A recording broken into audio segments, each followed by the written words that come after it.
project. Real Talk starts right now. Here's Ryan Jesperson.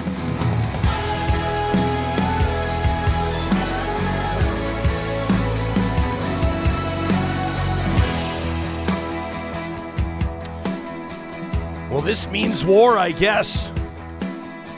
Welcome to this episode of Real Talk. Ryan Jesperson here with you. John Hicks on the controls on the heels of a widely successful Real Talk Pond Hockey Classic. We'll have details of that later in the episode. We've slowly thought out over the past 48 hours, and we'll bring you all of the highlights and positive reflections presented by Kuby Energy. But the big story right now across the country, the biggest story in Canada and a big one in the U.S. as well, is Donald Trump making good on his threats to impose sweeping tariffs on Canada. 25% they are. Minus energy, that's 10%. The Prime Minister of Canada, Justin Trudeau, clapping back with tariffs of his own. We're going to get into the details today with pundits, with the former diplomat, with the political scientist to have you covered. Plus, we'll be getting into the Real Talk live chat. We'll take a look at the emails we've got. And Johnny, I'm going to take a look as well as an unscientific, unofficial Twitter poll that I have going right now. I want to let those of you that are joining us live on Real Talk, powered by California Closets, our Real Talk live stream, encourage you to join in and have your word, have your say, rather, on my Twitter poll here. I'm asking my fellow Canadians, are you boycotting American companies and or making an effort to buy Canadian? I'm asking you to leave a comment with specifics on what you're doing in response to Donald Trump's tariffs. With 9 hours left to go in the poll, Johnny, about 2,800 votes, 90% of respondents say that they're boycotting American companies or making an effort to buy Canadian right now. Have you seen that in your own orbit, like on your social media? Are people talking to you about this when they're buying groceries or whatever they're doing? I'm not going to lie. I've been out of orbit since pond hockey on the weekend. Fair. But, I like my cheesy soft, but I'll take them hard. What are they, Hockleys or whatever? Hawkins. Hawkins. I'll take the Hawkins for now because I do believe in this strongly as well. I think, we're going to get to some of the Prime Minister's comments, but I think he made them, no matter how you feel about Trudeau. I know there's a lot of people who are not agreeing with Trudeau right now and want an election, but I think he said some good things up there. I think he was strong, and I think we need to be too. And I think what he said was, hey, we're friends, but, this is our livelihood. And it really... in the beginning, I thought Trump was all smoke and mirrors. He was just doing this to please his base. But it really seems right now like this is some imperialist stuff. Like he's pushing to do this to collapse our economy. Well, it's for a scary lot of stuff. for a lot of people that voted for Donald Trump, this could be really tough for them when they start to realize the impact of these tariffs on their own bottom line. We'll get into that with the experts today.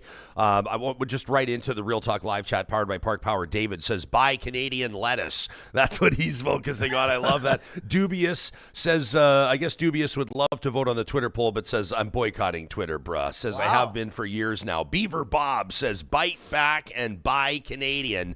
It's been interesting. I've seen some conservatives in my sphere, wanting to see Trudeau call an election right now, but I've also seen some begrudgingly acknowledge that Justin Trudeau may have had one of his finest hours over the weekend in announcing Canada's tariffs, our response to the United States. We're going to get to portions of what the Prime Minister had to say on that, and then we'll bring you the analysis. You can send us an email anytime to talk@ryanjesperson.com. I want to let you know this episode of the show is presented by Alberta's top online real estate school.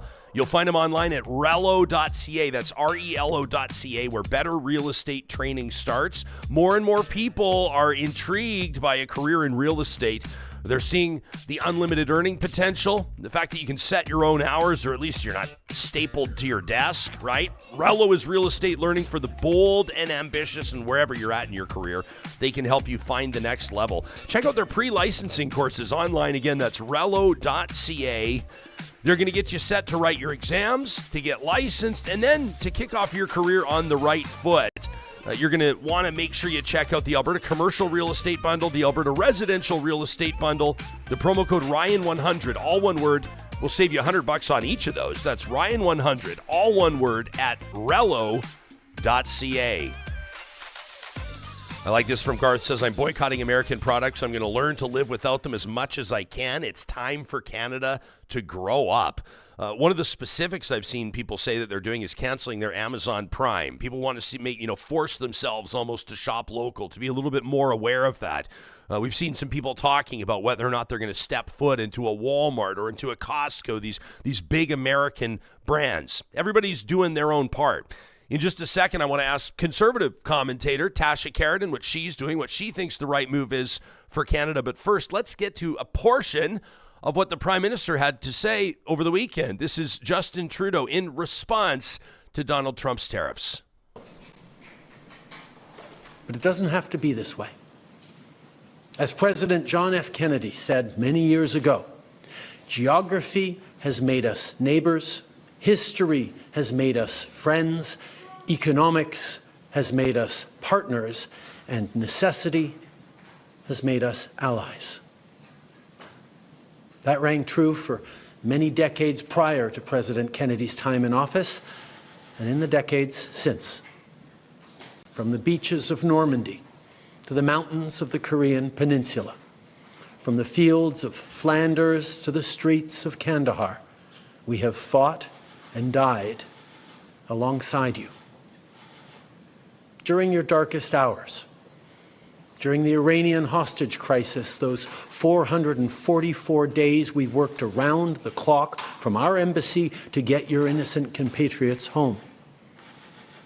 During the summer of 2005, when Hurricane Katrina ravaged your great city of New Orleans, or mere weeks ago, when we sent water bombers to tackle the wildfires in California. During the day the world stood still, September 11th, 2001, when we provided refuge to stranded passengers and planes, we were always there, standing with you, grieving with you, the American people. Together, we've built the most successful economic, military, and security partnership the world has ever seen.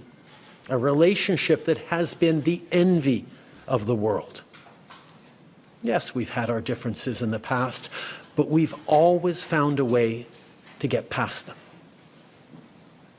As I've said before, if President Trump wants to usher in a new golden age for the United States, the better path is to partner with Canada, not to punish us.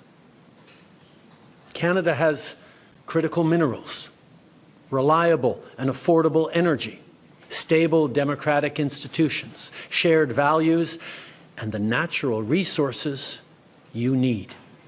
Canada has the ingredients necessary to build a booming and secure partnership for the North American economy, and we stand at the ready to work together.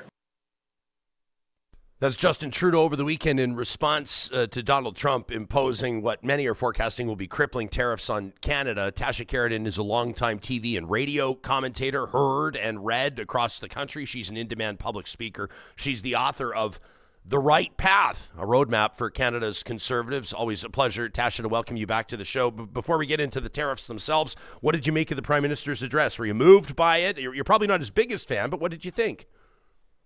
But I thought he hit the right notes until he started talking at the end about all the stuff we have, because, it's one thing to say that in the context of trade. It's another that might whet the appetite of people who want to make us the 51st state, in which case they wouldn't have to care about trading with us. They'd just be able to access all these things. So I think it's a double-edged sword that we have so much that America needs, because I'm not sure that the agenda is just tariffs. I think it's part of a larger agenda. So that's the concern. So playing that hand, I might have stopped short of that part, but I thought the early piece, he was talking to Americans. He wasn't talking to Donald Trump. Donald Trump, honestly, he does what he wants. He was talking to Americans to remind them of what a good neighbor we have been. And I think that was a really good thing to do. It was, I've heard people say it was his finest hour. I think that he definitely did what he had to do as prime minister. And a lot of Americans I've spoken to were actually very impressed with his performance. Now, they weren't Trump fans, so probably went over better with them than people who died in the wool MAGA fans. Yeah, for sure. He's. I would agree with you. I think it's one of the more notable or remarkable moments of his tenure as prime minister. Pretty much on his way out, and I think it's been significant, and it probably captivated a lot of Canadians as well who haven't seen a lot from Prime Minister Trudeau over the past while, and have kind of wondered. What we talked to Minister Jonathan Wilkinson a few episodes ago, wondering kind of like what's going on, like who's talking to the Americans, who's speaking on Canada's behalf. So I think Trudeau had the attention of the country over the weekend, obviously announcing that in 2 waves, this is the plan, that Canada will counter with tariffs of its own. What are the risks and the rewards, do you think, of, and I'll acknowledge I'm using a loaded language here, but escalating a trade war, essentially, with our biggest partner? Well, they started it, right? I think we have no choice but to respond strongly. And we actually have responded the strongest of the 3 countries that were hit this weekend. Mexico's been vaguer. They did promise to bring in some kind of tariffs. China is going to go to the WTO, and beyond that hasn't said a heck of a lot. Just they'll be talking with the Americans. We were the most specific, and we even got more specific today. Here in Ontario, Doug Ford has canceled the Starlink contract with Musk's company. He has also said we won't allow Americans to buy. And this is very important, actually, to do procurement here, to get contracts, rather, with the government. I would go a step further. And I think it's important to realize that one of the goals or the impacts, if not the goals of this tariff war, is to drive our dollar down to the point where Canada is a fire sale. If our dollar goes as low as 50 cents, it drags on, which some economists are saying could happen. Americans could easily come in and buy up our companies, buy up our stuff, buy up our mine, buy things. I think we have to, as a country, say, guess what? We're not going to sell to you. We can use the Foreign Investment Review Act to bar them from doing so, because otherwise, this is a path to it's a soft takeover, right? Economic takeover, which is something that Canada, it's funny, if you go back to the days of George Grant, Lament for a Nation in the 1960s, this was the big concern, was that Canada was becoming a branch plant of America. And through the free trade agreement, we pushed back against that. We said, you know what, we're going to integrate our economies. We're going to make you as dependent on us as we are on you. And that way, we're going to be partners and friends. And that is held until now. And now we're not friends anymore. This isn't friendly. So I think we are right to push back hard, because I don't think otherwise Trump will respect us in any way, shape, or form. Yeah, I thought that this was one sort of a notable one. This reminds me of Rachel Notley's wine ban when Canada, or rather when Alberta and BC were butting heads over the pipeline. You remember that? Rachel Notley said, no BC wine, no BC wine in Alberta liquor stores.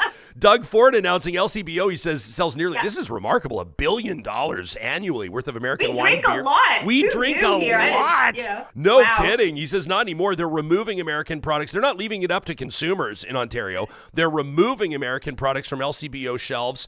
Says they'll remove American products from its catalog. So Ontario-based restaurants, retailers can't even order or restock American products. Says, there's never been a better time to choose an amazing Ontario-made or Canadian-made product. Obviously, every province will make its own move. We could go across the country and see what everybody's doing. But it's been kind of interesting. I don't know if you heard me teeing this up earlier. We're asking, people that want to check in on our Twitter poll. We've got coming up on 3,000 votes here. 90% of people say that they're boycotting American companies or making an effort to buy Canadian. Are you doing that? Yeah. Is this something that resonates with you personally?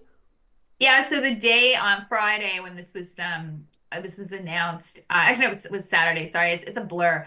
But the day that it became clear that tariffs were going ahead, my daughter, it was Saturday. She's like, let's go to the grocery store, Mommy. Let's go. And we're going to buy things, and we're going to buy stuff. First, we're going to buy some stuff that's already there. So American things we know we're not going to buy in the future. So we bought some peanut butter, because that's all U.S., right? We bought cat food, because there is no Canadian cat. If anyone knows of Canadian cat food, my cat is very specific. So we bought cat food. It's all American. Stocked up on cat food, because we're not going to buy that after Tuesday. But products that are already in the stores makes no difference, right? Those are the retailers have to get rid of them. But we also then looked and made an effort to see, okay, what are we going to buy in the future? What vegetables, what foods are, what is made in the US or not? She was dismayed to see some of her favorite cereal is, of course, American. So it's like, well, we're going to make different choices. And yeah, I will look at labels, and I will make that effort to buy Canadian. or non-American, some things. You can't get lemons from Canada, but you can get them. I think they were from Chile or Guatemala. You know what I kind of like about that, though, Tasha? It's like, buy Canadian, sure, and support Canadian companies, obviously. But I like the idea of supporting other exporters, other nations. We're talking, I mean, this is a huge opportunity. Yeah. The impetus is on us to develop or to strengthen or to expand other trade relationships, other export markets, right? It is a big opportunity. Well, it is. And I mean, the issue is geography, right? Why are we so intertwined with the American economy? Because it is the cheapest place to ship things. And it's a natural extension in a way of our trade because, to send things to Europe, to send things to bypass North America, go to Mexico, for example. I mean, it's more expensive. So over time, things have evolved, and tastes also are similar on both sides of the border. I mean, we have some distinct things too. Ketchup, chips, you don't get those in the U.S., right? But we have similar tastes. We have similar markets. So it's a natural affinity. But that doesn't mean we don't have natural affinities in other marketplaces that we could look at. And I think that Europe is one. We've always talked about that.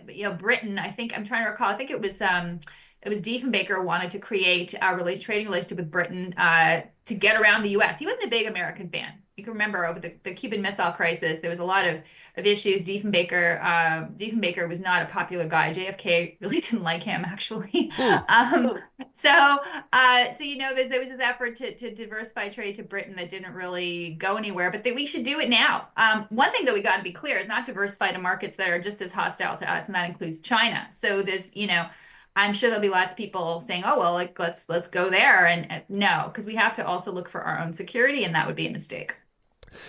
People, I'm sure many that listen to this show are already subscribed to your Substack, but we'll link to it in the show notes on the podcast and on YouTube. TashaKheiriddin.substack.com. You've just published a piece, Is Canada the Next Ukraine? You say Trump's motive isn't fentanyl, it's territory. Here's how we can stop him. Take us into it. Okay, so why do I say this? Well, quite clearly because there has been a lot of discussion of his 51st state raised by Trump, and it started as a joke. I don't think it is a joke. And going to Trudeau's speech that he gave, where he did list up all the things that we have that the United States would very much like, and also water. He didn't mention that, but that is something that the United States. It's been a long concern of access or taking of Canadian water. So this tariff action it's a hostile thing. It is actually like a declaration of war. It is not, you don't do that to a friend. And the ultimate goal of it is to weaken us as a country. I mean, this is, economically, he said, it'll drive them into the ground, basically, and then they'll have no choice but to join us. I don't think it necessarily will do that. I think that Canadians are rebelling. And we have to be more trouble than we're worth. I say we have to be more trouble than we're worth in many ways, including militarily. I don't want to be alarmist, but we should get our military ready for the absolute worst case scenario where America does act in an aggressive way. God forbid that happens, but we have to be ready, or at least be a deterrent. We should also look at legal angles to push back. The IEEPA is the statute Donald Trump has chosen to implement these tariffs. And it's not designed for tariffs. It's designed for sanctions. It was used by Richard Nixon in its former form to deal with the gold standard crisis that the pullout of the gold standard in 1971, the U.S. did. It's the last time it's been used in this kind of fashion. But it's not clear the courts would uphold it this time because it's not designed for tariffs. It is designed as a punitive sanctions element. There's elements in there of national security that you can invoke. That's why Trump has couched this, by the way, in national security. So he can use the IEEPA instead of going through Congress or using other trade mechanisms that he did in his first term that took longer to do. He's acting much more like a king or a dictator than a president, quite frankly, because he's using mechanisms for all these executive orders that are going to be tested in the courts. So Canadians should support whatever court action is taken in the U.S. There will be, I'm sure, industry associations and others that will do this because it's going to hurt them so badly, what he's doing. Lastly, we need to rediscover our patriotism here, and we need to do exactly that. Remove all internal trade barriers. Absolutely. Pierre Poilievre is calling for that. That is absolutely, he's right to do that. All the provinces should do that. Stop that piece. Trade more with each other. And, buy Canadian and bolster our Canadian, our values and what it means to be Canadian too. Rediscover that patriotism. Maybe that's the silver lining here, that we will come together as a country. and fight back. Yeah, I wanted to ask you about the move for Canada's Conservatives. Like, Poilievre is quite rightfully, he did that interview on CTV last week. We got into it. He sort of said, here's my 3-point plan. And he talked about tax cuts for businesses and all these types of things, retaliatory tariffs. And then obviously he said we want to remove interprovincial trade barriers. But I can't think of, and I bet you're in the same boat, how many politicians we've seen say the exact same thing. Is it easier said than done? Like, why not just make it happen? If everybody wants to make it happen, am I thinking too simply here? No, because it's been to the advantage of provinces. And this is the thing, is that all the provincial premiers, they have to agree to do this. And there hasn't been an impetus until now, because we have had north-south trade, because, yes, it would have been better for Canadians to be able to buy BC wine, for example, or that Nova Scotia guy who got, I think it was fined or even jail, I can't remember. Yeah. But he got caught with booze. And I mean, how absurd is that, right? But this is an occasion to actually drop those barriers. And for provincial premiers, everyone will have to give something up, wine in their water, so to speak, because you will definitely potentially lose market share to other provinces' products. But it's important to do, and Canada does have to do some of the things Trump has taken us to task on, i.e., fix our border. Our border security is not adequate. We have allowed the laundering of money from fentanyl profits in this country and also in the U.S. I mean, TD Bank was fined $3 billion in the U.S. money, by the way, last year, and their CEO stepped down early this year because they were laundering the proceeds of crime. So it's not false that we have fallen down on those things, but they are, in this context, a convenient pretext to allow Trump to use that piece of legislation I mentioned, the IEEPA, to say it's a national security emergency. Well, it doesn't rise to that level. If you want my opinion, it's convenient. Plus, we're already spending $1.3 billion we announced in December, and FinTrack, the association that actually monitors these things and looks over financial institutions, has been authorized in December also to share information with its American counterparts. So we're acting. We had already agreed to do something. That wasn't enough, right? So Trump had to act before we actually did anything so he could use this excuse. So whatever we do won't satisfy him. So I say just hit hard, hit back, because I don't think he listens to anything else. But by the way, I knew that as soon as you were talking about cat food, we're getting responses from people here. So Greg says, Greg says there's Champion cat food, says in Atchison, Alberta. Somebody else shouted out Acana, ACANA, which is a proud Alberta brand I know as well. This down. Okay. Yeah, we used to partner with Grand Dog Essentials quality raw food, and they also make raw food for cats, but I don't think they ship to Ontario. So you might not be in luck there, but there is kibble out of Alberta that I'm sure we could get over to Eastern Canada for you, Tash. Okay. Drive it here. All okay. Right. Thank you. Good. So, we need an excuse to bring you out here for an in-studio summit. So we'll make that happen. Hey, thanks for joining us. Nice work on the Substack. Again, people can check it out at TashaKheiriddin.substack.com. They can follow you on X as well. It's always a pleasure to hear from you, Tasha. Thanks for doing this. Thanks, Ryan. Yeah, you got it. That's Tasha Kheiriddin, longtime political commentator, former colleague of mine on terrestrial radio. In just a second, we're going to get to former politician and diplomat Chris Alexander. I want to get his take on this. And we're also going to be joined by a political scientist out of Athabasca University coming up a little bit later on in the show. I want to hit this from a bunch of different angles, including yours as well, though, your perspective. Stephen checks in on the live chat, powered by Park Power, your friendly local utilities provider. He says, I'm not saying this to be pedantic or annoying. He says, but I don't think Canada can sustain itself without American imports. Says most of what you're buying in the produce aisle in January comes from California or Mexico. That's just how it is. That from Stephen. I think Stephen's probably right. There's going to be some behavioral changes. We're going to have to make some adjustments if you're dead serious about not buying American. I saw another great comment earlier in the chat from somebody who said, it's tough to know sometimes what's imported by Canadian companies or what's actually grown or manufactured in Canada. Not just that. A lot of things you go to buy it, it's got that made in Canada. It's got that made in Canada sticker on it, but the way things are made these days. You could buy something that's made in Canada, but Yeah. it's got products inside it, Sure. parts that are made in China or Mexico or the States, and they're all put together here, right? So it's very hard to go all Canadian, but just look for that sticker made in Canada. That's the closest bet, yeah. Did you see grocery stores? This is one example, and I know I'm going to be talking about Friesen Brothers in just a quick second. What's the one thing about Friesen Brothers? Alberta grown, Alberta owned. Yeah. They fly Alberta flags outside their stores on purpose. But you look, I saw our friends at Vivid Print. That's a local business, and they do branding, obviously stickers, posters, and the like. And I saw yesterday their printers were they were on Instagram showing it. Their printers are going overtime printing made in Canada stickers because there's a demand for that from a lot of businesses. And they're also, I thought that it was interesting. Vivid Print made an announcement. I saved it here. I want to just read it. I'm like screenshotting a million things a minute right now, but they basically said to their customers in advance in kind of a sorry not sorry way. They said basically we're stopping. We are not importing some of the stuff that we're going to need, so we will not be offering everything we always can. They're cutting their services back a little bit because they said some of the stuff that we're working on, some of the stuff, the services we typically can provide, utilize American products. Today they say we're announcing a temporary halt to the purchase of products manufactured in the U.S. This is just one business. This is one example of thousands. The team at Vivid Print, give them a follow on Instagram. I love them. They do a lot of our work. They say our supply chain is already largely sourced for other countries. Get this. This is cool.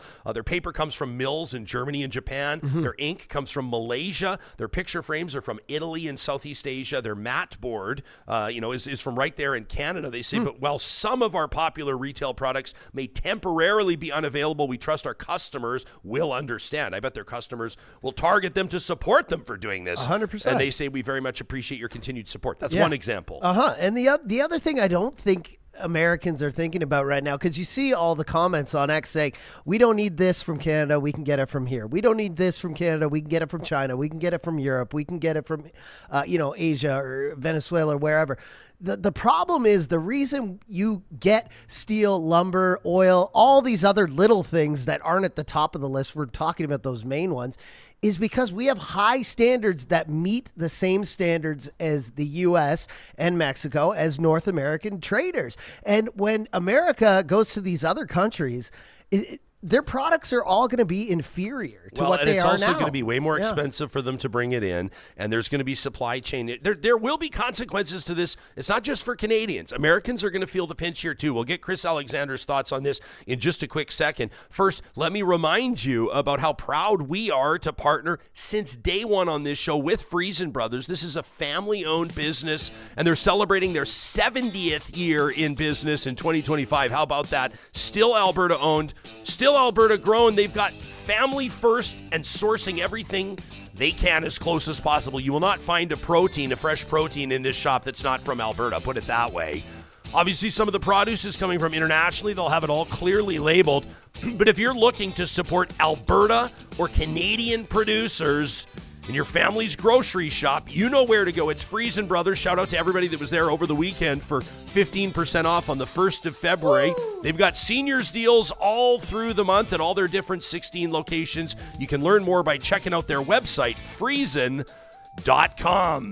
At California Closets, you know what? Listen, there's going to be a theme to what we're talking about here. These are all locally and family-owned businesses. We're proud to partner with the team at California Closets, the best in the business, with custom closets and storage solutions for your entire home. And this all starts with a free design consultation. Hey, if you're canceling your family trip to Phoenix and you've got a few extra bucks in your savings account, why not make good on that dream you've always had of that walk-in closet in your primary bedroom? You know, the one with the doors that close gently. You can slam them and they close gently.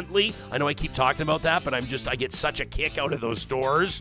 Man, this team does it all best, and they can do it based on your budget. They have different levels of budget that they can install, from the classic all the way up to the luxury installs. You can view their work on their website. Request that free consultation at californiaclosets.ca. And I also wanted to shout out our friends at Athabasca University. We're going to be hearing from Dr. Mark Crawford coming up a little bit later on in this broadcast, a political scientist out of AU. He's got a lot of experience, by the way, working in government as well. So he'll come at this from two different angles. Whether it's political science Whether it's medical science, whether it's the science of business, maybe you're dreaming of an MBA, Athabasca University has hundreds and hundreds of programs and courses. You can option yourself, open those online offerings at Athabasca University where your game plan is custom designed by you. You pick your pace, you pick your path, and you stick to it. That's part of the AU advantage, and you can learn more about it by visiting athabascau.ca. Chris Alexander coming up in just a moment. Johnny, why don't we get to another quick bit out of that Justin Trudeau address over the weekend, and then we'll get former cabinet minister Alexander's take on that. Obviously, a former conservative cabinet minister. I want to ask him what he thought of the prime minister's performance, what he thinks the conservatives should do, and big picture, what this means for the future of Canada, including our relationship with the United States. Here's a bit more from Justin Trudeau over the weekend. I think Canadians are a little perplexed as to why our closest friends and neighbors are choosing to target us instead of so many other challenging parts of the world. I don't think there's a lot of Americans who wake up in the morning saying, "Oh, damn Canada. Oh, we should really go after Canada."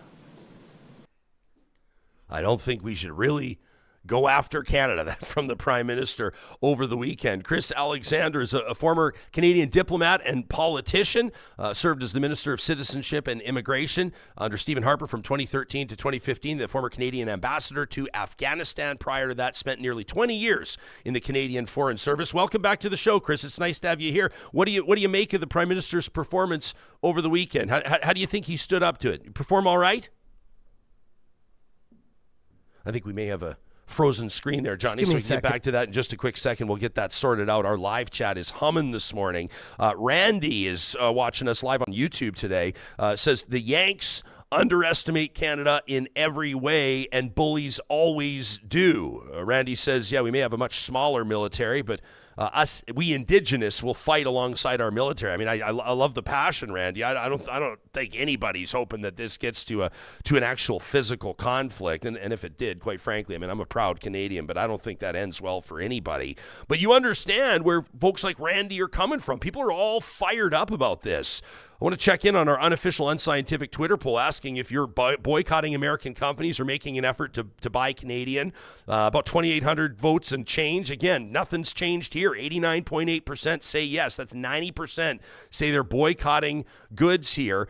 Bill says, though, somebody help me here. If I go to my local grocery store, choose not to buy American, what good will that do? It's already been purchased by the store. Should this question not be posed to the importers instead of the end consumer? Interesting point. Giselle says, I checked some of our regular household items, and to my relief, they're made in Canada. Giselle says, I also write for multicultural newspapers across the province. I'm writing a resource article. I'm creating a resource article specifically for their readership to help them do this while staying within budget. That's a great resource, helping folks understand where they can buy Canadian. Scalper says 100% I am. Says I'm checking the labels on everything. Says my wife came home the other day with about $300 worth of groceries. I found 2 items from the States, lemons and fruit roll-ups for the kids. We will find alternatives to those for next weekend. That from Scalper. I like that. How about this? The former mayor of Lethbridge, Chris Spearman, checking in on the tweet. Appreciate that, Mayor.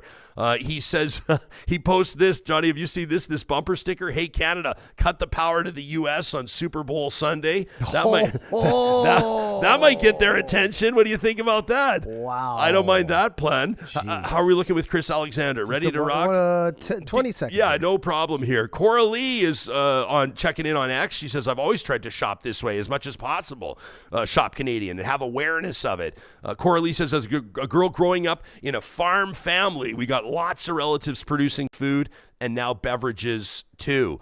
She's showing some love to Pick and Pack and to Blind Man Brewing. I love that, out of Lacombe, Alberta. And I should give a shout out to Cora Lee and her family-owned business. That's Lakeside Farmstead Cheese. They do an unbelievable job. I recommend personally their Chaga Cheddar. That from Cora Lee. DK Gray says he's canceling his Amazon and he's going to be watching Rick Mercer reruns. I mean, that's a good idea anyway. That is a Watching hard Rick one. Mercer their reruns. Conrad says we buy both. There are no Canadian fruits and veggies. I mean, that's not true, but he says, but there are even supplements you can't get in Canada anymore, so we have to ship to Blaine, Washington. He says government pulling booze off the shelf is the weakest response. That from Conrad. Let's find out what Chris Alexander has to say about this. As mentioned, a former Canadian diplomat, former Canadian cabinet minister. Chris, thanks for making time for us. How are you wrapping your mind? I mean, you come at this from a number of different angles. You're an expert on trade. You're an expert on diplomacy. And also, you're just a Canadian. You're an average Canadian like the rest of us looking at this going, what the hell's going on? Yeah, well, I first and foremost, we're all Canadians in this, and it makes my blood boil. I mean, I never thought I would live to see this. Free trade was controversial at the time. Some of us remember in the 1980s, but it worked for both countries. It worked for all of North America. And that model became a template for a lot of things that happened in Europe and in Asia to bring democracies together, to show that economic interdependence makes us all more prosperous. And to see that demolished at the stroke of a pen, at least in the short term, is heartbreaking and infuriating. And I think the response that we're seeing from all your listeners across Canada, buy Canadian, get closer to our reliable partners. Let's get serious about energy and getting it to international markets. Let's get serious about our economic union.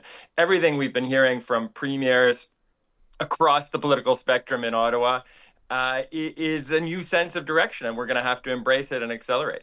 Okay, so I want to ask you, what getting serious looks like. I bet we're going to talk about pipelines. I bet we're going to talk about expanding export markets. But first, let me ask you about timeline. And this is, I'm just asking you for crystal ball. We're not going to hold you to it. But I had a buddy reach out. He's an entrepreneur. I don't know if he wants to be mentioned or not, but he reached out to me yesterday. He said, "Hey pal, like what he says, what are they saying in political circles?" He says, "I'm terrified for the future of my business." His business is in sports and tourism. He says, "I'm really worried about what this could look like." He says, "Are we looking at like 3 weeks, 3 months, couple of years?" What does your gut tell you, Chris? My gut tells me it's going to be more than a few months and let's say less than 5 years. I know that doesn't give a lot of comfort, but let's look at what the remedies potentially are here. I mean, Trump could wake up tomorrow and reverse himself, right? He's done that before. That would take, very influential people around him saying that this is costing you and this isn't working. I doubt that's going to happen. Secondly, there's the court route. This is the first time that International Emergency Economic Powers Act has been used in this way, on this scale. And there will be challenges in the U.S. judicial system. But again, we can't put a lot of stock in that. It'll happen. It might yield some benefit for us and other American partners affected by tariffs. You might be facing them, but it probably won't anytime soon. The stronger remedy is 2 years down the line, midterms, when Congress will have a new complexion. And what will states be saying? Red and blue, what kind of people will they be sending? What will be the story they're telling? I mean, here, American voters are going to find out that Trump is essentially mugging, as Diane Francis puts it in her column today, America's closest friends and giving China a free pass. I mean, that is not going to be popular in either party or with Americans across the board. And then, of course, Trump is gone in 4 years. I want to ask you about the Prime Minister's response to this. Some calling it his finest hour over the weekend. Some of my more ardent conservative friends are still unwaveringly demanding that the Liberals call an election immediately. I think probably the new leader of the party will call an election on day one. That's what my gut tells me. But what are your thoughts on Trudeau's delivery, the strategy, and ultimately what you think it might bring about? Well, first, I think it was a credible message from him. He did rise to the occasion, and he was able to do that because there is a political consensus in Canada. I mean, a lot of the things he said are things being said by Danielle Smith, are things being said by Doug Ford and other premiers across the country. So he was drawing on a new consensus that has come together very quickly. His performance would have been stronger and he would have reached a larger audience if he weren't a lame duck. And if he weren't seen in the public mind in Canada and the US as having set the table for this disaster. I mean, he has not been as good an ally, as strong on the military, as strong on the border, as strong on the immigration system as previous liberal and conservative prime ministers have been. So he's no one is going to say he's responsible for what Trump has done. Trump's insanity, Trump's madness is all his own. But he is not, Canadians understand that we don't have the right government in Ottawa to deal with Trump. And it's probably going to be a Poilievre government, but it looks like the new Liberal leader and the prime minister in the short term after Trudeau is going to be someone who will take a very different approach as well. You're one of the more active former politicians and diplomats on Twitter, on X. Great follow. I recommend people follow you there. We'll link to it in the show notes. You've been tweeting a lot about the EU. I'm wondering what I should read into that. Should Canada consider, do you think, stronger economic alliances with the EU and other trade blocs as a hedge against economic volatility? Where do you see that relationship going? Well, it is the other big market of democracies, reliable market, rule of law governed market, where we have access thanks to this comprehensive economic agreement that we've had with Europe for several years. And of course, we should be getting closer to Europe. Moreover, let's understand what Trump is doing. He's not just putting tariffs on Canada and Mexico. He is threatening Denmark with something that I don't think any post-war American president has threatened an ally with, which is a takeover of part of their sovereign territory. And we should be signaling, in my view, support for our allies in NATO who are affected by this. Obviously, countries, France, the Nordic countries, have spoken up on behalf of Denmark and Greenland. This is a national crisis in Denmark. And we have to be clear what side we're going to be on if Trump chooses to shred even more treaties and agreements that are sort of foundational to our way of life and to the peace that we've had since 1945. So yes, Europe is a partner we should embrace. There are also partners in Asia, Japan, Korea that are looking at this, Taiwan, and others around the world who will want to relate to come together with Canada in new ways to stare down this challenge, which isn't just a challenge to NAFTA or the U.S.-Mexico-Canada agreement. It's a challenge to the whole post-war trading system, to Bretton Woods. He's shredding the WTO by doing what he's doing. Yeah. And everyone has a stake in that. Are there lessons from past trade disputes with the Americans, like softwood lumber or steel and aluminum tariffs, do you think that we can apply here? Yeah, I think we're applying them. I mean, the good news is that, as many pundits and politicians have noted, we have some of the most seasoned politicians on these issues. They've been through these things. And many of the best senior officials, the most seasoned trade negotiators in the world. And they have been unanimous, saying that there is no way to respond to this other than by standing firm, other than by having this dollar for dollar response, other than by showing the Americans that we're not going to take this sitting down. And of course, the impact on the U.S. is going to be less than it is on us, but we have to stand up for ourselves. And then using that leverage by standing on principle, by standing on the strength of these agreements that we've been part of negotiating for decades, looking to partners around the world who aren't going to pick up all of the slack, but are going to be more important to us in the future. That's the great thing about having the market access that we built. And I was proud to be part of a government that did a lot to strengthen it in Europe and Asia. Let's use it now. We need it. Before we thank you for your time, I want to tap into your expertise as well. I mentioned your former ambassador to Afghanistan. You've got a ton of international experience. Trump has signaled reduced American support for Ukraine, to put it lightly. How does that, do you think, change Canada's role in Kyiv militarily, diplomatically, and otherwise? Where do we go from here, essentially? Well, I think it's really important to raise that issue, Ryan, in the context of this tariff issue, which Canadians are rightly focused on.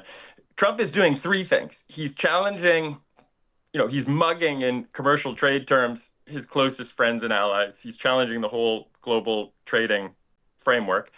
Secondly, he's really pulling the rug out of some fundamental institutions in Washington. If he totally politicizes the FBI, takes the, disembowels the U.S. intelligence community. This is going to be a different United States, a more personal rule, a less reliable ally on intelligence and so forth. And then the third thing he's doing is being nice to China, Russia, and other dictators. He obviously still envies the freedom of action that they have, the authority they have. Many of his billionaire supporters have echoed that support. I mean, Musk is repeating Kremlin talking points almost every day. So what should we do if they weaken support for Ukraine or try and push Ukraine into a bad deal with Russia? We should double down with Ukraine's other partners on military support, on helping them get the leverage to get a good deal. And Russia is not looking solid these days. It is not out of the question for Ukraine to defeat Russia if they get the right support. And so far, Europe has given a lot more support than the United States has. That's going to continue. Canada should add to it. I think we should be doubling, tripling our defense budget and giving a lot of that money to Ukraine to make sure they win. We all have a stake in it. I saw there's some chatter in our live chat. People are saying they love the idea of a 100% tariff on Teslas sold in Canada to just hit Elon Musk right between the eyes. You like the idea? Absolutely. And let's find a way of communicating and getting people involved in our politics that doesn't involve his algorithms. I mean, I hate the fact that I'm still on X. I know. And I am trying other platforms, but there should be a place where Canada comes together and you and I don't have to deal with Russian bots that are spewing these Kremlin insane talking points that get boosted by Elon Musk. And the same is true of other platforms. Facebook is not much better. YouTube is not much better. Johnny and I wrestle all the time with our X presence, our presence on Twitter. I mean, it's kind of, I don't know, a big part of it is like walking away from a big audience and it's important to this show, quite frankly. And on the other hand, I mean, is it like cutting off your nose to spite your face? I don't know. It's a debate I'm happy to have. How striking was it at the inauguration to see basically all of the tech billionaires sitting there in a row as Donald Trump swore in? You don't really see that otherwise, or at least not as prominently. It was pretty striking. Very striking, and they are self-styled masters of the universe. They're the ones who think they're calling the shots in Ukraine and on China policy and so forth. And it's not great because they don't have our values and principles at heart. They certainly aren't thinking about the average American or the average Canadian and what it will take to preserve freedom, democracy, and the rule of law in the future. All of that is conditional for them. And so, their platforms have to be looked at in a different way now, I think. Chris Alexander, former Canadian diplomat, former Canadian cabinet minister, and a great follow on X, so long as he's there. Chris, thanks for doing this. Nice to see you again. Thanks, Ryan. Great to see you, too. Yeah, Keep up the great work. Thank you. You can send us an email. Let us know what you think about what former Minister Alexander had to say on this to talk at ryanjesperson.com. Checking back in on our Twitter poll, Andrew says, I am not only avoiding American products, but I'm also avoiding American retailers, Costco, Walmart, McDonald's, Starbucks. We all know that the locally owned DQs of Northwest Edmonton and Sherwood Park much better anyway. Andrew says, beyond the value of commodities exchanged at the border, it's staggering to think of all the profits that flow to the U.S. from all those places. Andrew throws a bullseye. He's bang on that. I mean, if you look at the profits that Walmart makes alone in Canada right now, no kidding.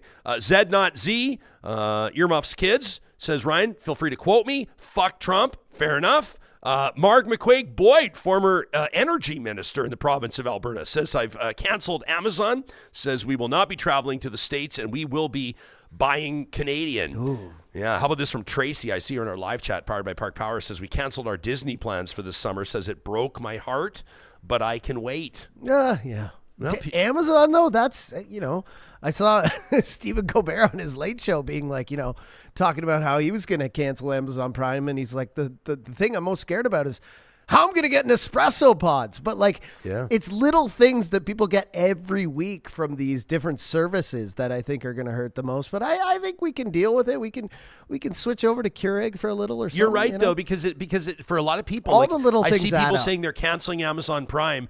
And do you know what I think is like for a lot of people that you're saying, I'm going to go to something, I'm going to go to another service or whatever it is, I'm going to find an alternative but it's going to be less convenient. Mm-hmm. It will be less convenient. Yeah. But this is like, you want to look at like, what power do we have? The average person, what power do you have?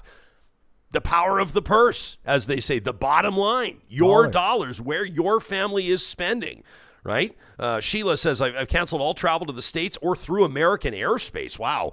Says, and I've notified American companies why. She says, I'm purchasing Canadian-made products by Canadian-owned companies through Canadian suppliers. I'm inspired by this. She says, I'm canceling or unsubscribing to American content creators and entertainment sources. I'm shopping secondhand. I'm looking for suppliers from other NATO, EU, or Commonwealth countries. Travis, with a solid comment here, says, admittedly, yes, I am boycotting American, but I'm still in the learning process. So are we all, Travis. He says, I got to figure it out. I got to train myself on what to buy and what not to buy. Dr. Vivian says 100,000% yes. Yeah, okay. There you go. It doesn't get any more clear than that. Ouchie says, I want Americans to suffer for this, and I don't care how that sounds. Scott says, I had a ski trip planned to the States. I'm rerouting to Canada. Scott, what a time to go visit Jasper. Marmot Basin looking unbelievable right now. Looks pretty good. This is what I told my pal. He works in golf. And he texted me yesterday. He says, I'm really worried for our business. I'm worried for what this means. And I said, you know what, man? I wouldn't be surprised if there's a lot of people that were eyeing up California. Maybe they're looking to go to Palm Springs, or maybe they're going to go to Scottsdale, or maybe they're going to go play golf down in Montana. Some great courses down there. Maybe this year people are going to staycation. Maybe some people are going to support 100%. Canadian golf courses, Canadian water parks, Canadian RV parks, like whatever it is. And everything you're hearing from the experts that we're talking about, which it's funny because I saw a tweet or a post on X that said, somebody said the worst and economists or whatever are saying that these tariffs are bad, so they must be good, right? Right. But the thing is, all the economists are saying it's not going to be good. Trade wars are never good. But the thing that you're feeling from people and the economists are saying is, yeah, cancel your trips, but also if you have cash saved, save it and wait and see what's going to happen. If you don't have cash saved, save a little now because you never know what's going to happen here. You look at the stock exchange this morning, everything is down. So there's a lot of insecurity right now. Just hold on to your money. But you have cash saved by Bitcoin. No, I don't know about that. But if you have, hold on to your money. But also, if you're going to give your dollar, like you said, give it to local right now. Give it to Canadians. Yeah, I love this from Greg. Greg in the chat. Good to see Greg, him and his team at McBain Camera. Happy New Year to you guys. Greg says, we canceled Netflix and Prime yesterday. We signed up for CBC Gem and Crave TV. CBC Gem's pretty good. How about this from Ms. B in our chat? Said, I'm grateful to hear that Crave is Canadian, she says, because I just started the new season of Shoresy. New season of Shoresy is looking good. Yeah, you got lots of great shows. Ryu Street Fighter says, it's easy to buy local for the first week of tariffs, but after a month or two, inflation's running high. Honestly, I only see people buying the cheapest stuff. It says this is going to get unimaginably ugly. How about this from Alberta Girl? Says we've cut our Starlink. This is also, I don't know where Alberta Girl lives, but for some people, cutting something like Starlink, Elon Musk's obviously satellite-based internet service, for them, that's a real ding in their convenience. For a lot of people, that's their online access. People that are rural audience members and the like, but Alberta Girl says we've cut that. We've cut Netflix, Amazon, and Disney Plus. Alberta Girl, you're probably already saving, $60-$70 a month all in. Heidi says, I found it pretty easy to avoid buying American in the produce section. Just had to avoid oranges, she says. The processed food is way more difficult to avoid, but it's a good excuse to get healthier. Heidi, I love your optimism. Michael says, I buy mostly frozen fruit and veggies in the winter that can be Canadian, or at least non-American, like peas, blueberries, beans, and raspberries. Jillian says the best part about this is stores putting stickers on everything and hopefully saving me some of the work. Jillian, they are doing that. You're right, 100%. Stores are going to be motivated here. They got to keep stores, the last thing we want is for Canadian retailers to get punched right in the face by all of this. 100%, yeah. Right? Well, like you said, they're already printing stickers. They're going to be showing you where you can find Canadian products, Canadian made or made in Canada, put together in Canada products, and you should just look for those stickers and go for them. Right? Yeah, totally. Look at this. This is our conundrum. Is it Nijola? I hope I'm pronouncing your name correctly. I sure appreciate you watching us live on X right now. You can watch us live on 7 different platforms. platforms every weekday morning, presented by California Closets. But Najola says buying or boycotting, rather, American companies is one thing, but the biggest issue is people on this platform. She's talking about X. She's talking about Twitter, where she's watching us right now, where we're broadcasting, where we're streaming right now. She says Canadians need to leave X. Elon Musk is a threat to our privacy. I don't mind addressing it. This is like she is us, we are her. 100%. Like it's an important platform for this show to give people a bit of a peek behind the curtain. More people watch Real Talk on X than any other platform. Yeah. So for us to cut it off, it's kind of like, listen, ultimately at the end of the day, what is driving your decision, right? And it's not a conspiracy theory. He owns one of the Nope. biggest media platforms Not at all. that is pushing the news you see, the opinions you form, as well as controlling, the satellites in space and Starlink, and it's pretty scary stuff. But I think Canadians are pretty united right now, whether they're on the left or the right. I mean, we'll get to it later, but the Ottawa Senators game, there's boos during the national anthem. Yes. The Raptors. Do you want to show it right now? Well, why don't we listen? How about the Raptors? Can you Let's get us do the it right Raptors now. one? Go Check ahead. this out. And you know what? I kind of felt bad for this gal. She's like a teenager, and they're inviting her. They're inviting her to sing the anthem. It's like a huge moment for her. It's not her fault, But it shows. but the American anthem. Here's what went down at the Toronto Raptors game. Daniel.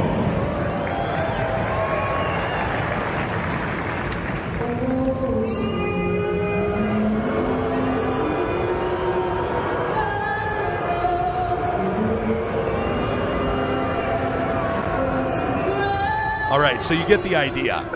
Not exactly happy to hear the national anthem. And you know what? I've never in my life. No. I've done well over 7 seasons, 8 if you count the bubble of hockey. I have never heard someone boo any anthem, let alone that loud. If they do, you never hear it. That's unbelievable. Canadians don't take that lightly. I mean, the only other American anthem story in Canada in the last 2 weeks is at another pro sports game. The anthem singer's mic went out, and all the fans stepped in and finished singing the Star Spangled Banner. So you've got it, fans, singing, in honor, I guess, in tribute, or at least reflecting. I mean, the fact that, we know all the lyrics, right? We'll bail you out when the mic cuts out. We'll sing the anthem. But then you try to bring our economy to its knees, we'll boo your anthem mercilessly. Some great comments here from Jeremy watching us on YouTube. Says this is a competition of economic superiority. Donald Trump believes himself to be very smart about money. Can Canada beat him at this game of economics? Jeremy says this is going to be really interesting. I like this one from Randy in the chat, who says, folks, if you buy your electricity and natural gas from Direct Energy, remember they are majority owned by an American company. Randy, you have set the table for me to remind everybody about our local partnership, our proud partnership with Park Power, your friendly local utilities provider. Not only do they power the Real Talk live chat, but our friends at Park Power, obviously locally owned, local providers of electricity, natural gas, and internet across the province of Alberta. Low rates, awesome service, and profits shared with Alberta charities. Let me give you a little bit of insight into Park Power. If you send them an email with a question, an inquiry, you want to get signed up, you need something clarified, a real human is going to email you back day of. I've experienced it myself. I've had real talkers reach out and say, we can't believe the customer service here. I say, well, that's what you get with a locally family-owned, friendly utilities provider. They're currently offering the lowest fixed electricity rate in the entire province. That's 6.69 cents per kilowatt hour. With winter here and smacking us in the face every single day, it's a great time to shop around for lower rates, not to mention this trade war with the Americans. You can sign up today at parkpower.ca. We're so proud to be supporting and partnering with UCAN Youth Services. They're doing amazing work, changing lives. Young adults, that just need an opportunity put in front of them to get out of an at-risk situation and onto a path of prosperity. The team at UCAN Youth Services offers a number of incredible resources, including mental health counselors, career counselors, and the like. If you know a young person, 18 to 25, struggling with finding or keeping employment, I want to refer you to UCAN Youth Services online at ucan.ca. Don't forget, coming up in March, they have their comedy nights. I'm going to be there one of the nights. Can't wait. We're sponsoring a table of 10. We're going to bring a whole bunch of people that I know are going to be moved not just by the comedy, we're going to have a great time, but also by where the money's going, and that is UCAN Youth Services, an amazing nonprofit proudly based out of the Metro Edmonton region. You can find them online at ucan.ca. And since we're talking about money, since we're talking about bottom line, I want to talk for a quick second about tax-free savings accounts. We're in this new calendar year now, so you can add to your registered accounts, and this year an additional $7,000 you can add to your TFSA. That's a combined total contribution room of $102,000 for adults since 2009. But what sort of investment should you put in your TFSA? If you're a taxable investor, the choice of what investments to place in there, which investment to place in your other registered or non-registered accounts can have a dramatic effect on your after-tax portfolio success. Our friends at North Road Investment Council would welcome an opportunity to talk to you about reducing the taxes you're paying on your investments. Investing isn't always simple. Don't go it alone. Contact North Road through their website at northroadic.com. You can also find all of our Real Talk partners under the Sponsors tab on our website. That's RyanJesperson.com. Look at this. I love hearing from Noob, Try Again, and Goose back-to-back comments in our Real Talk live chat. Both of those absolute beauties were out with us this weekend at the Real Talk Pond Hockey Classic, and I will be giving them their proper due a little bit later on in this show. But both of those guys putting in like 20 hours of volunteer work over the weekend in minus 30. Amazing. Goose has his own opinion, says 100% if you have cash saved by Bitcoin. Goose, I know both you and I will say, don't ever listen to us officially for your investment advice. Listen to North Road Investment Council. But Goose, if you have a few extra bucks kicking around, it couldn't hurt. Noob Try Again says Superstore has salad, veggies in containers that are grown in a Calgary greenhouse. How cool is that? So there's a good tip for you. Before we get to Dr. Crawford out of Athabasca University, why don't we pick one other portion? This is just about a minute of the Prime Minister of Justin Trudeau basically rolling out Canada's response to these American tariffs. Let us know what you think of Trudeau's plan. Here's a little bit. We don't want to be here. We didn't ask for this. But we will not back down. The coming weeks will be difficult for Canadians, and they'll be difficult for Americans. The level of cooperation, the level of effective partnerships between our two countries that have been established over decades and generations means that this trade action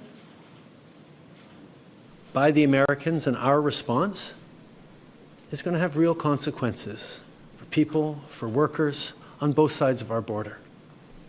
We don't want to be here. We didn't ask for this. But we will not back down in standing up both for Canadians and for the incredible, successful relationship and partnership between Canada and the United States. There you have it. We didn't ask for this. We don't want to be here. We won't back down. And then the Prime Minister reiterating the value of that long-held relationship. Dr. Mark Crawford is one of two faculty members in charge of the BA program in political science at Athabasca University, a longtime expert in Parliament, as a trade policy analyst, a ministerial assistant. His research interests in the areas of health policy, trade policy, and democratic reform. Dr. Crawford, welcome back to Real Talk. It's nice to see your face. How are you wrapping your mind around what's happened over the past 72 hours or so?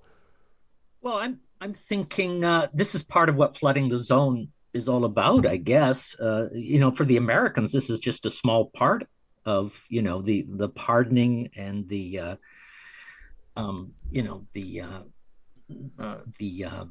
suspension of payments, the canceling of U.S. aid.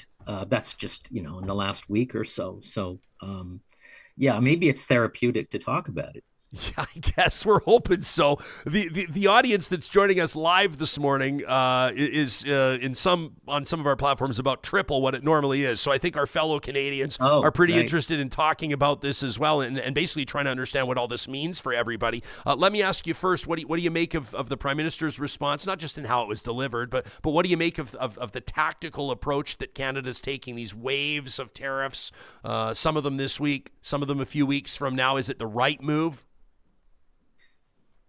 Yes, I like the prime minister's tone, and I think he's taking the right position. We don't have a lot of precedents for this kind of thing, but I mean, um, tit for tat retaliation, non-capitulation is a pretty good approach to negotiations. We may not be as weak as the president seems to think we are.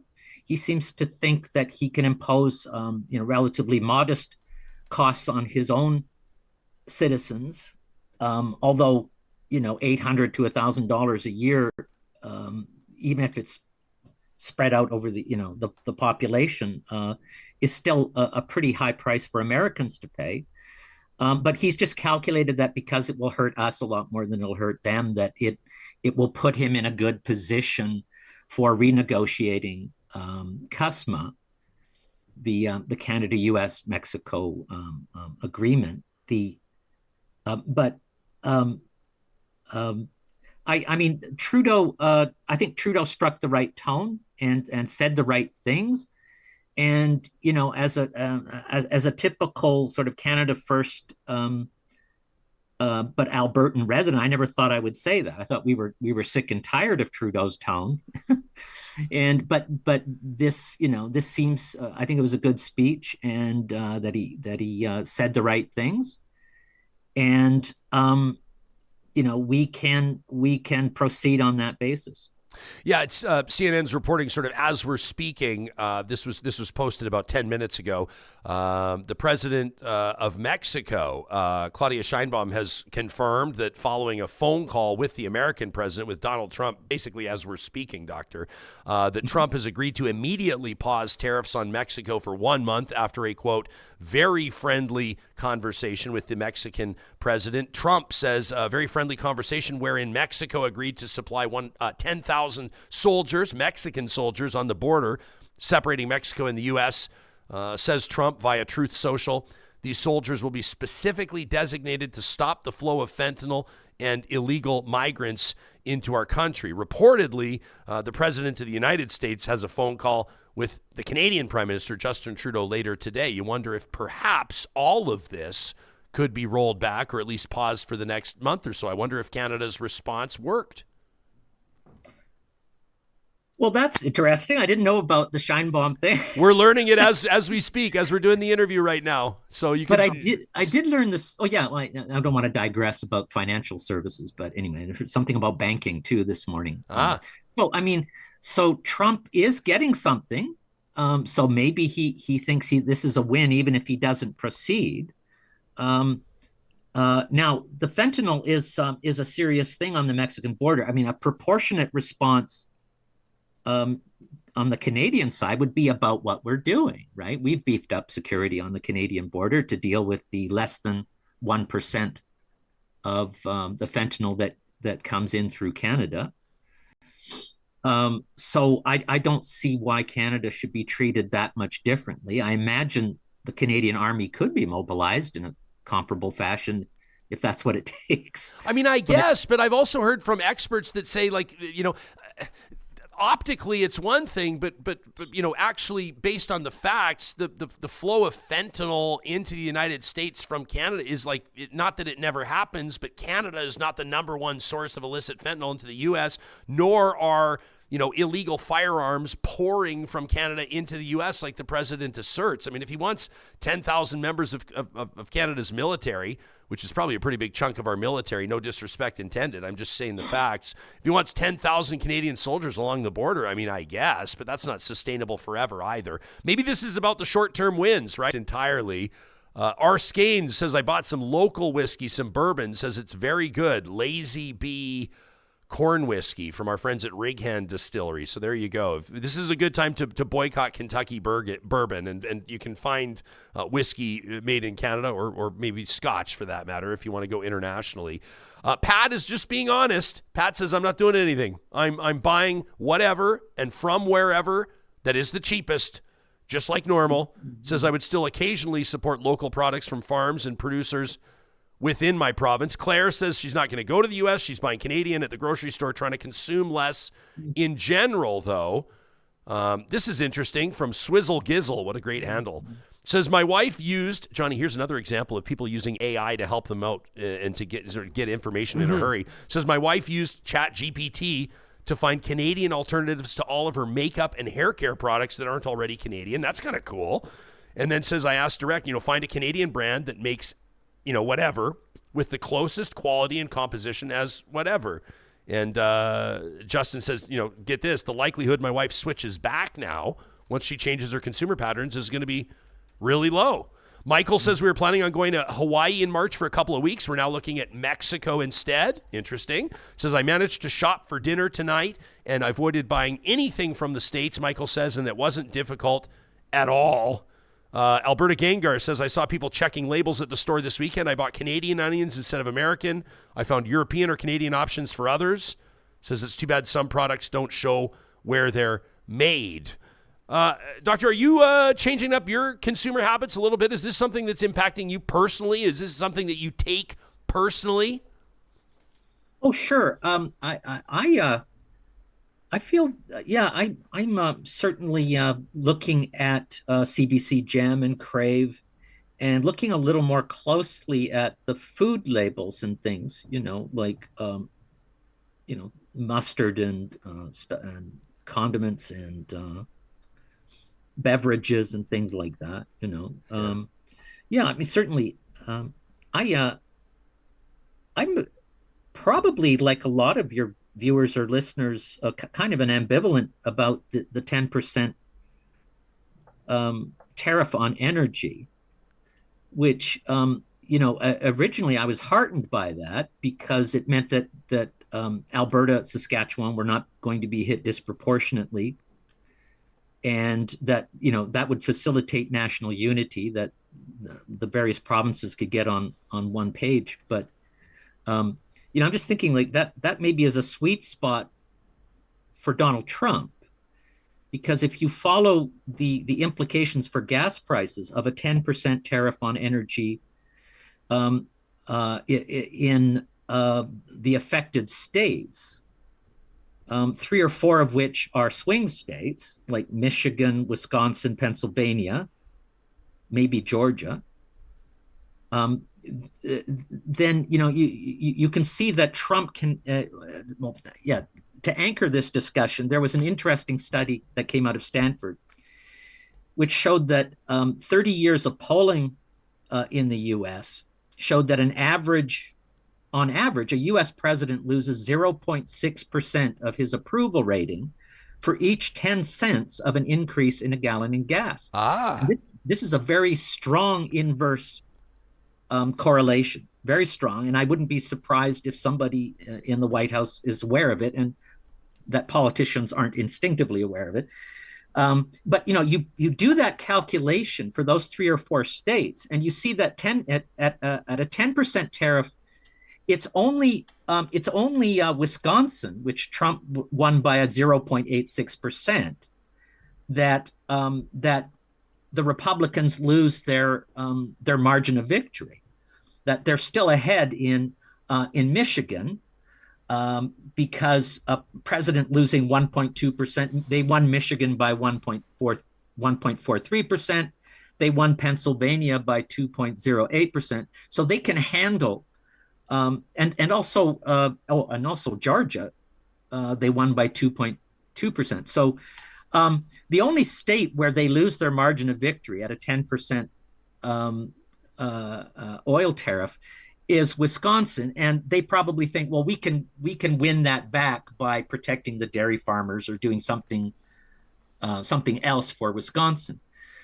But if, for example, there was that Trump carried through on yesterday's threat about ratcheting, or yesterday or Saturday, about ratcheting things up, if we have the temerity to engage in retaliation or tit for tat retaliation, well, then we could conceivably put an export tax on oil of 15%, which would bring it up to the full 25%, which would then wipe out, if that correlation works between the 0.6 approval for every 10 cents in the price of gasoline, then that would wipe out the margin of victory in all 4 of those states. That's fascinating. You know who'd blow a gasket over that, though, is You don't mean Alberta's premier.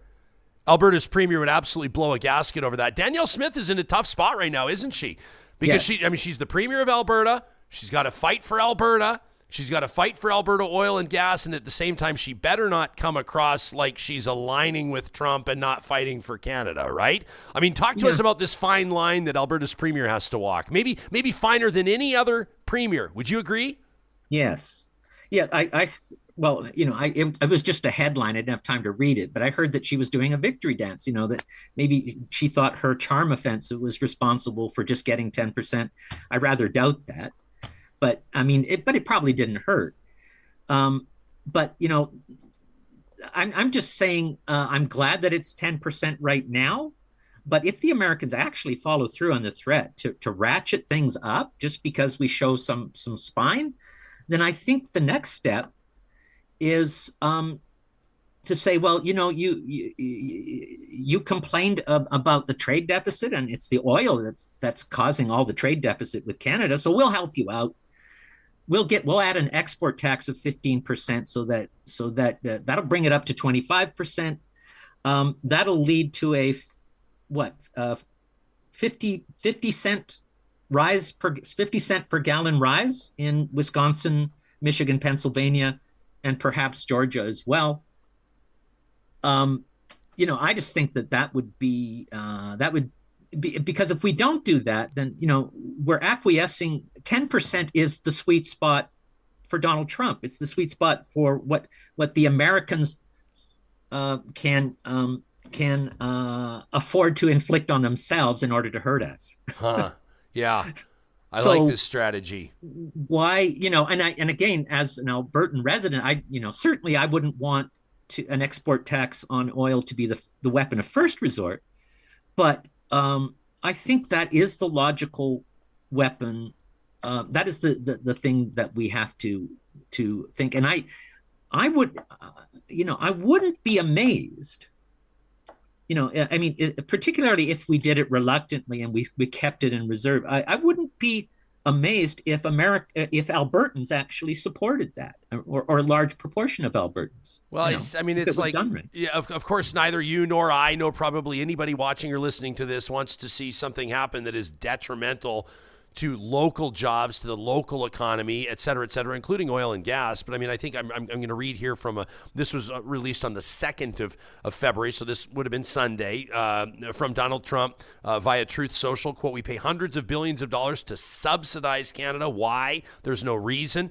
We don't need anything they have," says the American president. "We don't need anything they have," says Donald Trump about Canada. "We have unlimited energy. We should make our own cars. We have more lumber than we can ever use.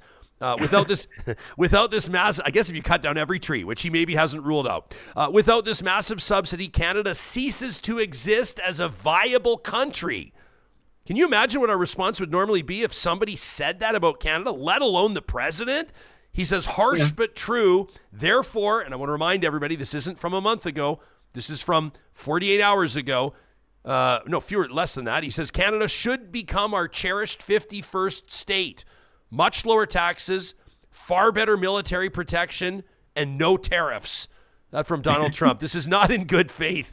So I think that we have to go to unconventional measures, to be honest with you, maybe some short-term pain.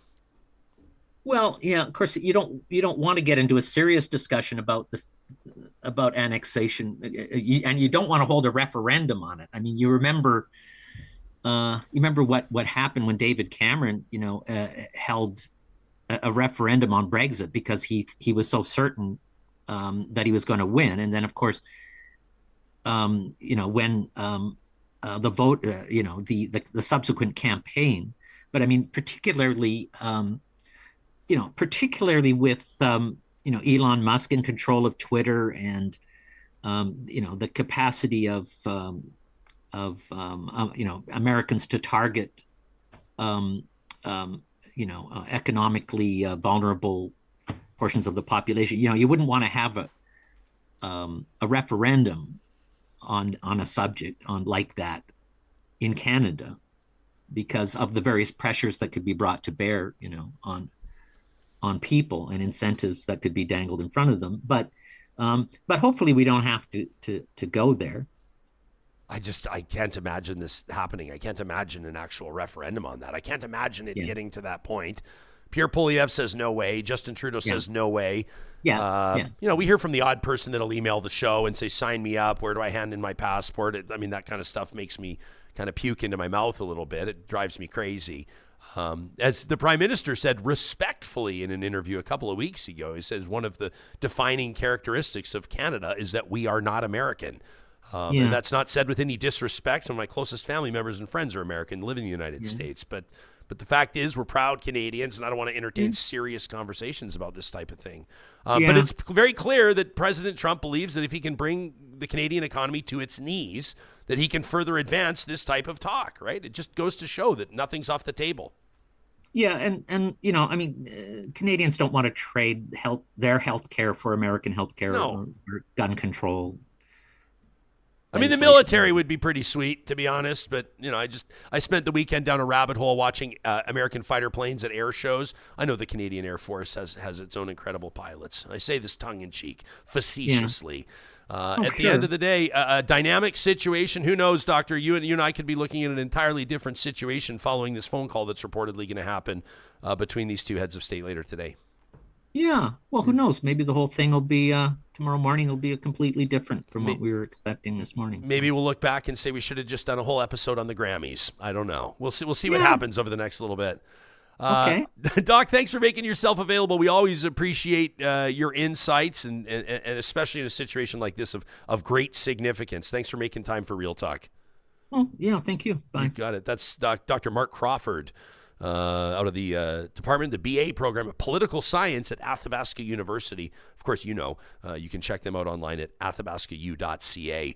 Nothing has moved, Johnny. As a matter of fact, we're up a percentage point to 89.9, but it's held in our unofficial unscientific Twitter poll. It's held at 90%. 9 out of 10 respondents say that they are boycotting American companies or making an effort to buy Canadian. We've asked you how. Matt says, I'll be checking every label to do our absolute best to buy Canadian or Mexican or anywhere but the U.S. So people making great points, by the way. I say buy Canadian. Always love to buy Canadian, but people are saying, well, shouldn't we support Mexico? Shouldn't we support other countries? Absolutely 100%. Yeah. Matt says we'll use Canadian retailers. We'll spend less. We'll await guidance on what else we can do, however small, to support and strengthen our country. Hell yeah, Matt. I love that. Shane says I should have another line in the survey, only when it's convenient, which is a fair point, Shane. I asked people basically yeah or nah, so maybe only when it's convenient. Karen says I'm not buying American wine or liquor. Hecker says I'm trying to buy only Canadian groceries, although I did see Vamp Fashions in the live chat says, don't you dare come for my Jack Daniels. There's a lot of good Canadian whiskey, Vamp. Maybe check it out. Tango says there's some of the things we don't have Canadian options for sure. Diane says, checking labels. I was pleased to see some of my favorite products are from Canada. Says, I can't find carrots yet, though. Says, I went to 3 stores, no luck. We have a root market on Wednesday, fingers crossed. I like that idea.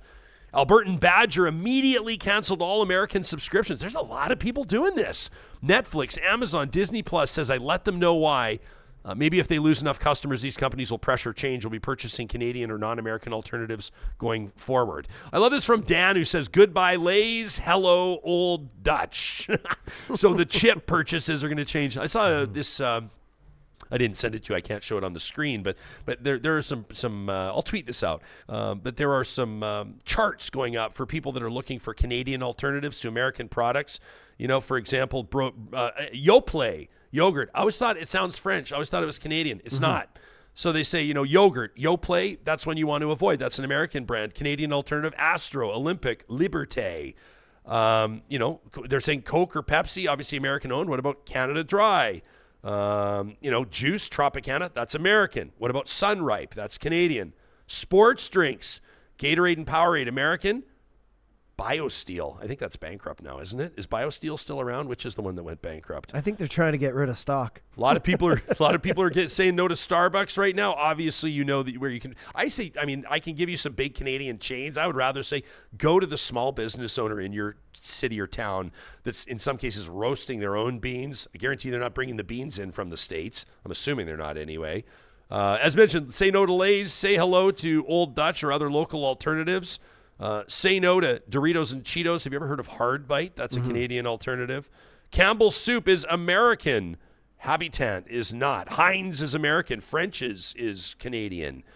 When it comes to deli meats, Oscar Mayer, American. Maple Leaf Schneider's Canadian. I recommend you go to Friesen Brothers and check out their local stuff.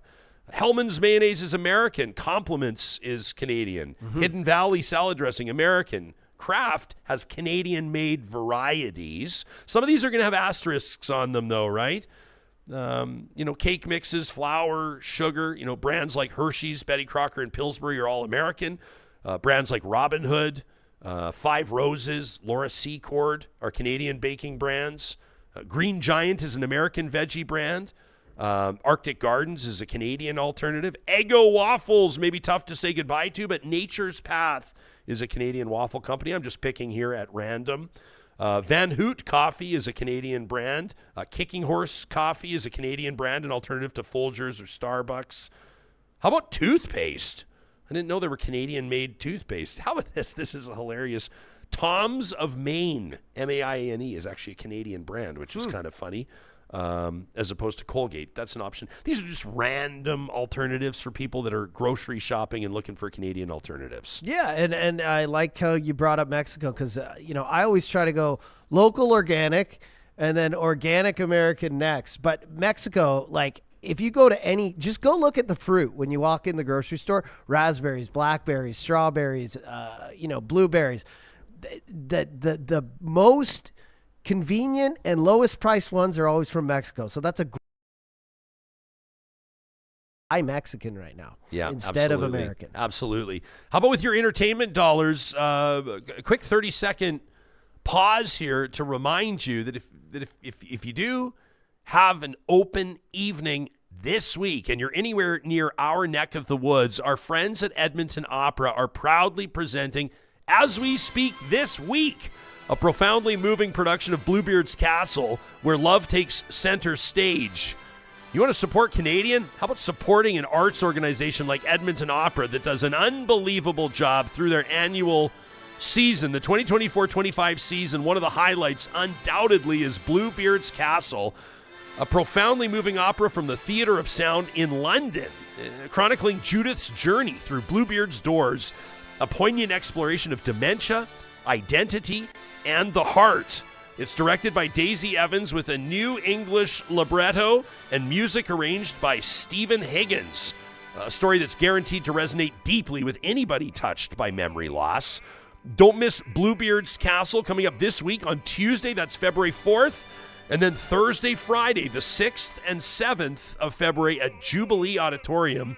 You can get your tickets today at edmontonopera.com. Very cool stuff. That's actually me. Nice job. That's actually Nice me job. singing in the promo. What a vibe at the Real Talk Pond Hockey Classic. Lots of singing going on there over the weekend. It's just and the weather, guys. It was frickin' wow. It's over the top. But not one person did not show up. Not Isn't that one team amazing? did back out. Not one volunteer did not come. And the best part, I'll just tell a quick story, 30 seconds. The best part about the Real Talk Golf. The Pond Hockey Classic, is that just the camaraderie and the friendship, and it seems like kind of trivial to say it, but I'm outside, I'm setting up a speaker outside the tent, and everyone's like coming in, registering, doing whatever, and through the tent I hear in the corner a team getting back together, and this is a place where people meet every year, because I hear one guy go, hey, whatever his name is, haven't seen you since last year, how you doing? And the guy's like, well, I've been doing good, how are you? I got married. And the guy's like, oh my God, you got married, congratulations. I can hear them hugging and like the skates jingle, shuffling around, and he goes, we got to go have a drink. And I'm just, in my head, I'm like, this is awesome. Bringing people together. I come around into the tent. They're at the bar having a shot of Fireball, toasting this guy and his new wife. And it's just an incredible day for everybody. Warms my heart to hear that, my man. It's just absolutely amazing. And we're going to get to more of that, courtesy of, there were a couple Real Talk, just diehards that were out there helping us out. Carly Watson with some photos, and we're going to bring you those officially in just a quick second. I did want to jump back into our live chat powered by Park Power and just give even more of you a voice on this. And obviously, these are conversations that are going to continue on as time goes. You know, we're here with you every single weekday morning, so you can send us an email. You can check in on the live chat. We know most of you will listen or watch the show later in the day, so you can send us your thoughts on email or leave a comment on the YouTube episode. We get to as many of those as we possibly can. Crystal's watching us today, and she says, honestly, I wish that Pierre Poilievre says, I would love to see Justin Trudeau, Mark Carney, all these political leaders sit down together and make a united plan that they would all agree on regardless of who won. Show a united front as opposed to constant division. Interesting. Yeah, I don't know if Pierre Poilievre and Justin Trudeau would agree on anything, but it's kind of a difficult situation now, isn't it, with Justin Trudeau on his way out? He's resigned as Liberal leader, right? The next Liberal leader in March, we'll know who it is, will become the next Prime Minister of Canada, if only for a moment, right? They'll likely call an election quickly. Take a look at what's happening right now on polling. We'll get into this later this week. But since Justin Trudeau has resigned, the Liberals are clawing back in the polls. This is pretty interesting. What will the political strategists say? Will it be smarter for the new leader, whether it's Mark Carney or Chrystia Freeland or somebody else, technically I should say, but it'll be one of those two. My gut is Mark Carney, but you let me know if you disagree and why. When will Carney call that election? Will it be smarter for the next Liberal leader, the next Prime Minister of Canada, to wait a while and see if they can change Canadians' minds, see if they can restore faith and trust in the Liberal Party? Or will Canadians demand, it doesn't make most sense for them to call an election right away? My gut tells me is that we're going to be voting. I feel like we're going to be voting in May. Sure. But we'll see. I think we're going to be voting in the first half of 2025. What does that look like? And ultimately, who will be the Prime Minister that will take this on longer term? So I think that that's going to be an interesting one to keep an eye on for sure. I love, Tracy here makes a really good example of how how this tariff, it's a trade war. It is what it is. It's a trade war. How this could impact the state of California rebuilding. At the Grammys last night, that was a big story hosted by Trevor Noah.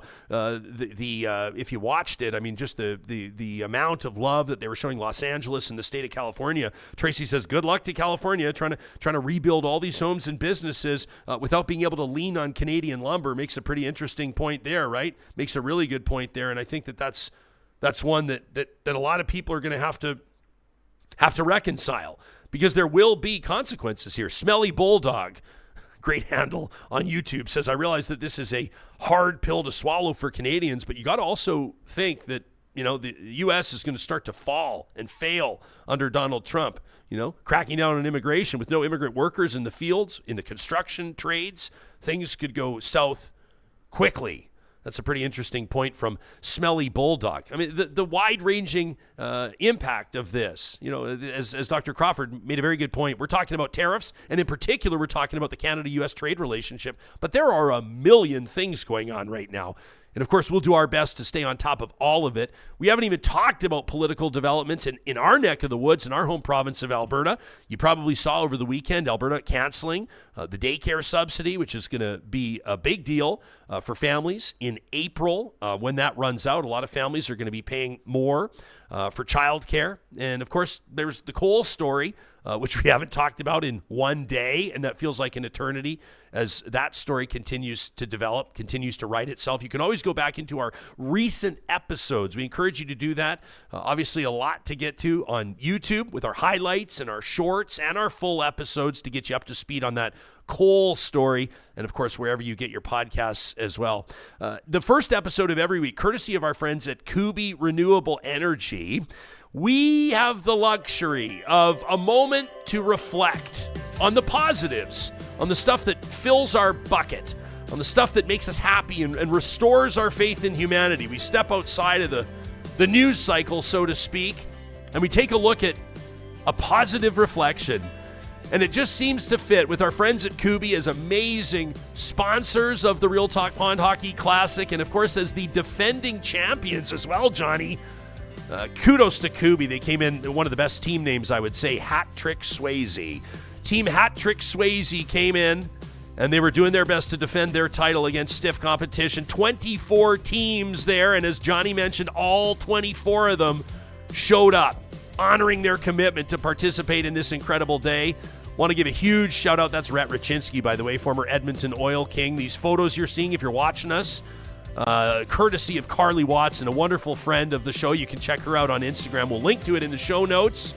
And that drone footage from our buddy Brian from Noob Try Again. You see him in the chat every single day, an amazing real talker. This was a group that gathered together, singing the national anthem, collectively celebrating where these dollars raised are going to kids' sport, to uncles and aunts at large.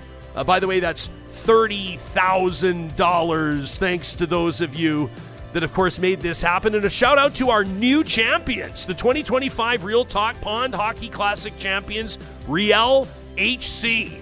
Your names will be going on, engraved onto the Tim Loznick Memorial Trophy. That's the Lozzie Cup. And we're going to be battling for that Lozzie Cup for years and years to come. There you see him, Infamous, and DJ Alize giving us the tunes through the day. Minus 25 did not deter nor dissuade everybody from smearing smiles across their faces. The good news was, Johnny, that the beer was not warm, not for a single second.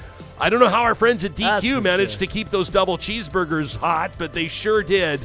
And boy, did we ever have a good time. A shout out to the city of St. Albert for their amazing support through this event, including keeping that ice swept, the ice sweeping, courtesy of our friends at Apex Automation. Want to thank our presenting sponsors at Molson Canadian. Look at this drone footage from Noob Try Again. How cool is that? Want to let you know that this tournament happens each and every year, and you can always register ahead of time. We'll let you know when that registration opens. Our early bird prize winners winning tickets to go see the Edmonton Oilers battle the Maple Leafs just a few hours after we wrapped. Those bonfires were burning through the day. And it just reminded me how proud we are to be Canadian. It doesn't get any more Canadian than this. I mean, like, my eyelashes were literally freezing shut, Johnny. And yet still, look at those smiles. Look at the good energy that was on display all through the day at Larry Alexiak Field. I want to give a special shout out to our volunteers. I've mentioned Goose and Noob Try Again, two of our incredible friends of the show that were out there, but there was an entire team of volunteers that were out there setting up the tents. This is not the glorious stuff. This is the hard work that is required for a tournament like this to happen. But the night before the tournament, on the Friday night, friends, with wind chill, it was minus 30. The tournament day with the wind chill, it was minus 28. And the morning after the tournament, that's yesterday, Sunday, it was minus 30 with wind chill. And our volunteers were out there assembling and then taking down and cleaning up a venue for 150 participants, managing the site cleanup, getting those tents all packed up again and taken down. It's a huge undertaking, and this tournament would not happen. We would not be able to raise $30,000 for charity without volunteers like Goose and Noob Try Again. Want to give a shout out to both of those two who put in about 20 hours at least over the weekend making sure that this happened. It's amazing that everybody committed to the event regardless of the obstacles that were thrown our way. We overcame adversity. We had an absolute blast. And ultimately, this is a story that we will tell for years and years and years. You know, it's wonderful when a pond hockey classic like this gets minus 5 degrees and everybody can skate around in their hoodies. Nobody's wearing gloves and everybody's outside around the bonfires. It's a different vibe and a special vibe when it's minus 25 and everybody still shows up. I want to give a special shout out to Craig Strain, the founder of this tournament, who proudly represents the Canadian Progress Club, the St. Albert chapter. I want to thank St. Albert's Mayor, Kathy Heron, whose team commits to this every single year, removing those other obstacles, and of course, making it possible for us to show up year after year after year for such a wonderful cause. Thanks to those of you who support the events in whichever way you can. Some Real Talkers brought your kids out. You came out yourselves even for a half hour just to show your support, to post on Instagram about it, and to link people back to our website. That means more to us than you could possibly know. Again, congratulations to Riel HC, the winners of the 2025 Real Talk Pond Hockey Classic. We'll be back at it again February 2026, and we'd love to see you there. 5 new teams this year, by the way, which is cool to see, and I'd love to see competition to see if maybe, just maybe, we can get a few more new teams out there next year. I'll take this opportunity to let you know you can save the date. Thursday, June 19th will be the Real Talk Golf Classic at the Ranch Golf and Country Club. Another wonderful day raising funds for a good cause. In that case, the Real Talk Julie Rohr Scholarship. Thanks to those of you that joined us on the show today, chiming in on the live chat. Thanks to those of you in advance that are going to like this episode. Share it with somebody you know would benefit from the discussion. And of course, subscribe to us on YouTube and wherever you get your podcasts. Positive Reflections are presented weekly right here on Real Talk by our amazing friends at Kuby Renewable Energy. You can get a free solar quote today at kuby.ca. We'll talk to you again in fewer than 24 hours.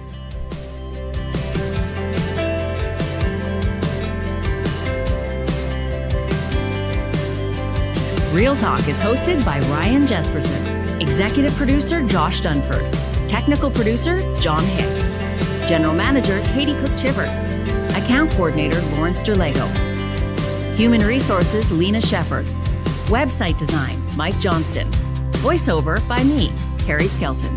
Real Talk's editorial board is Supriya Dwivedi, Ahmed Ali, Brandy Morin, Ann Castleman, Corey Hogan, Harmon Candola, Catherine O'Neill, and Chris Henderson. Member Emerita, Julie Rohr.